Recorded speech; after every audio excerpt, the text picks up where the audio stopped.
तुम आज मनु की मनुस्मृति को सिगरेट से जला करके उसमें चिकन तल रहे हो, उसमें गौमांस पका रहे हो, लेकिन उसी मनु को सही सिद्ध कर दिया था न्यायालय ने 1989 में। मैं आपको एक फैक्ट बताना चाहता हूँ। राजस्थान हाई कोर्ट में महर्षि मनु की प्रतिमा लगी हुई थी, राजस्थान हाई कोर्ट में, और वो लगाई इसलिए गई थी कि मनु आदि विधि के प्रणेता हैं, आदि संविधान के निर्माता हैं। जो मनुस्मृति है वो संविधान है कि कैसा समाज में व्यवहार होना चाहिए, किसको कितनी दंड व्यवस्था है, किसको कितनी न्याय व्यवस्था है, पूरा उसमें सिस्टम था। तो इस आधार पर राजस्थान हाई कोर्ट में प्रतिमा लगी हुई थी, जिसको स्थानांतरित करने के आदेश 8 जुलाई 1989 को दे दिए गए। राजस्थान हाई कोर्ट के जजेस की पीठ ने आदेश दे दिया कि इसको हटा दो। क्यों? कि किसी ने याचिका डाल दी थी कि ये तो समाज के विरोधी हैं, मनु तो जातिवाद के पोषक हैं, मनु तो महिलाओं के विरोधी हैं, मनु तो शूद्रों के दलन करता है, इनको हटाओ यहाँ से। तो राजस्थान हाई कोर्ट ने कहा स्थानांतरित कर दो। तो उस याचिका और उस फैसले पर एक व्यक्ति ने आपत्ति करी, जिसका नाम था धर्मपाल आर्य। उन्होंने ये याचिका दायर करी कि मनु की मूर्ति यहाँ से नहीं हटनी चाहिए। क्यों नहीं हटनी चाहिए?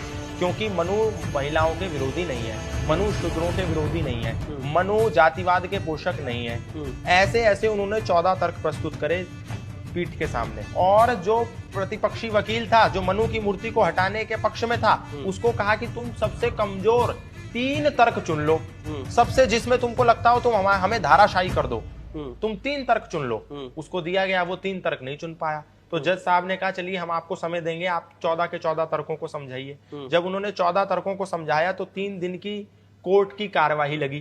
3 दिन की कार्यवाही के बाद सब तथ्यों को जब उन्होंने समझा दिया और ये सिद्ध कर दिया कि मनु जातिवाद के पोषक नहीं है, मनु शूद्रों के विरोधी नहीं है, मनु महिलाओं के दलनकारी नहीं है, दमनकारी नहीं है, मनु समानतावादी है, तब प्रतिपक्षी वकील को समय दिया गया कि अब इन्होंने तो सिद्ध कर दिया, अब तुम इनकी बात को काट के दिखाओ।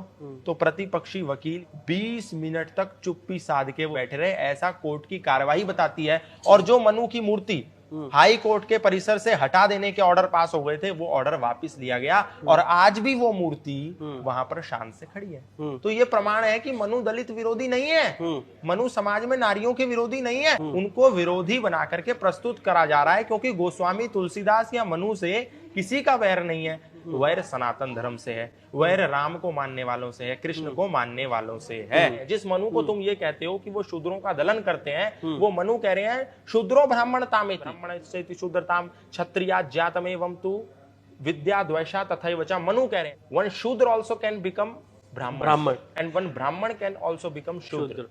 उस मनु को तुम कह रहे हो कि शूद्रों का दलन करने वाले हैं। मनु कह रहे हैं प्रमोशन हो सकता है, जैसे एक नॉर्मल एसआई का इंस्पेक्टर पद पर उससे फिर ऊपर प्रमोशन होता है, और कुछ गलत कर दे तो डिमोशन भी हो जाता है।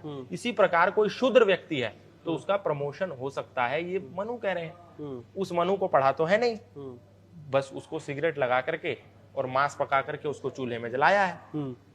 तो मनु की क्या गलती है इसमें?